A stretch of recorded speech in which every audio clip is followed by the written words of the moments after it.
लोकसभा मतदारसंघातून काँग्रेसकडून माजी खासदार सुभाष वानखेडे रिंगणात। काँग्रेस राष्ट्रवादी आघाडीकडून हिंगोली लोकसभेसाठी माजी खासदार सुभाष वानखेडे यांना उमेदवारी जाहीर करण्यात आली आहे। काँग्रेसचे प्रदेशाध्यक्ष अशोक चव्हाण यांच्या नेतृत्वाखाली हिंगोली लोकसभेचे माजी खासदार वानखेडे यांनी काँग्रेसमध्ये प्रवेश केल्यानंतर त्यांचे नाव घोषित केले।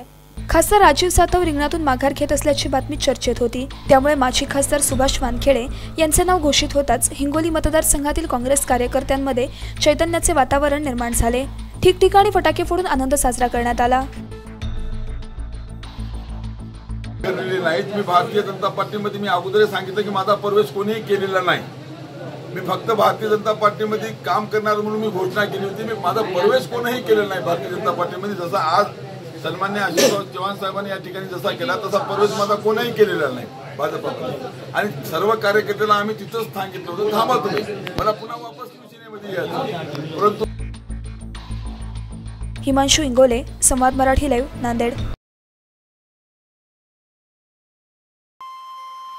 श्री गणपती संस्थान महड, तालुका खालापूर, जिल्हा रायगड। श्री वरदविनायकाच्या भक्तांसाठी भक्त निवासाची सोय, स्वच्छता आणि 24 तास गरम पाणी, सीसीटीव्हीची नजर।